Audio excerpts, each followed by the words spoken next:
Today, my friends, is D-Day plus 80 years. D-Day plus 80 years.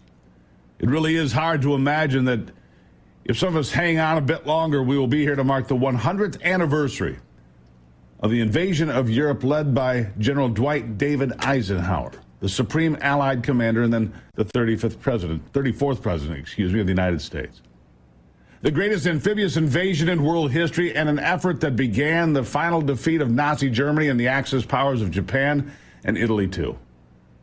I sit here and I wonder what they would think of what has happened to the country they love so much, the ones that survived, not the more than 9,300 buried in the American cemetery in Normandy, France. They gave their lives so that we could live free right here today. I wonder if they would look at us now and think it was worth that kind of sacrifice. Who could blame them if they said no? Who could blame them if they said no? What do veterans of D-Day think of what has happened to America on this, the 80th anniversary? Here's one take.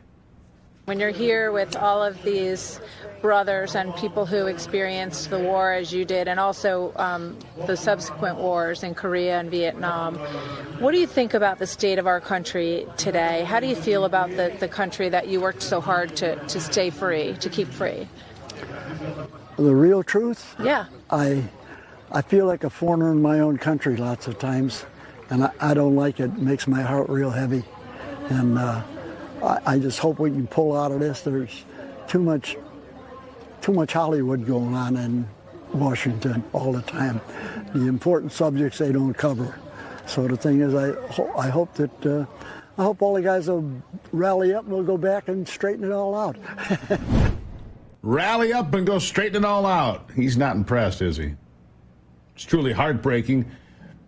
I could play clips like that all day long of veterans or their families disgusted by what is happening in America today and what the people in power are willing to do to keep that power and cash in and on it at the same time. So this morning I want to keep you in mind of D-Day as we navigate through some of the more glaring lies we've been subjected to in just the last handful of years. In fact, I want to go back to the fall of 2020 and try to do things between here and there. A time when the lies were coming fast and furious from the left, the intelligence community, and nearly all of it was being amplified by the corporate news media. And at the same time, social media silenced and canceled just about anyone who spoke up and said, wait a second, that's not right. Silenced, canceled.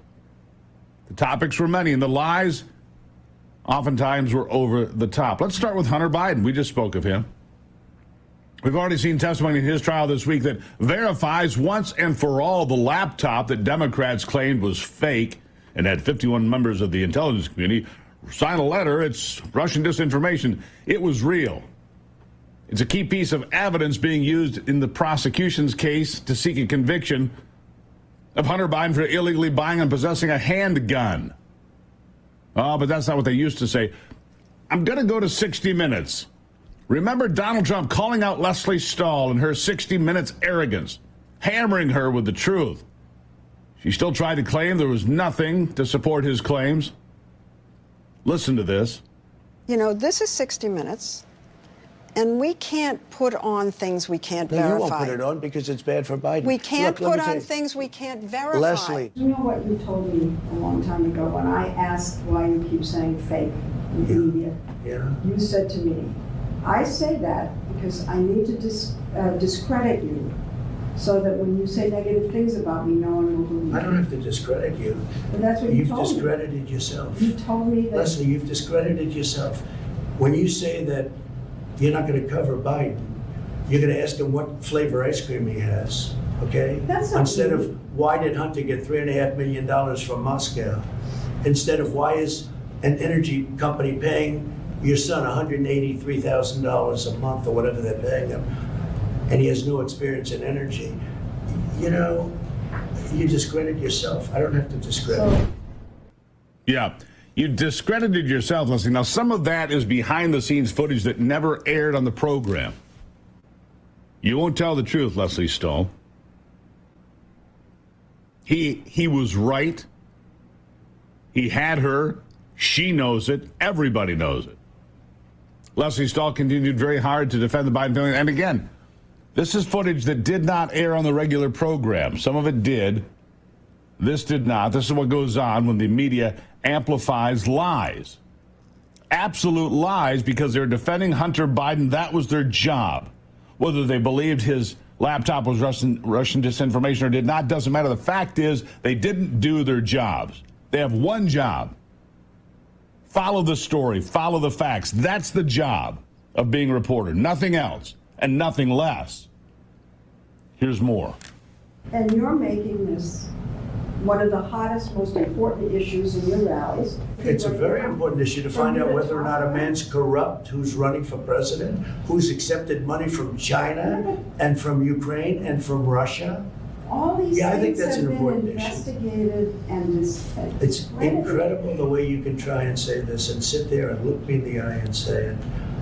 A Republican He accepted money, committee. his family, from Russia, from Ukraine, from China, and from other places. And a His Republican- brother, who didn't have experience, became a big builder in Iraq without experience.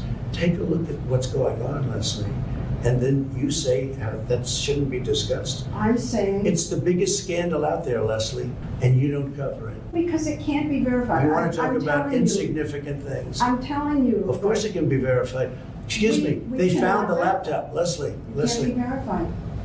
what can't be verified? The laptop. Why do you say? Yeah, why do you say that, Leslie? Because you don't want to verify it. And now it's the key piece, pivotal piece of evidence in a trial against Hunter Biden. I'm yet to see a retraction from Leslie Stahl or 60 Minutes for their blatantly dishonest and false reporting on Hunter and his now verified laptop. No such challenges when Joe Biden said whatever he wanted, said it was all fake, Russian disinformation, which is peddled around with no evidence, as they like to say, with no evidence at all to support such a claim, except for the word of partisan activists looking for the next big job inside the Beltway.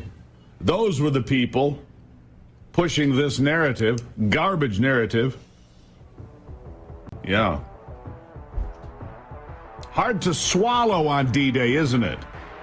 Remembering the truth, refreshing your memory.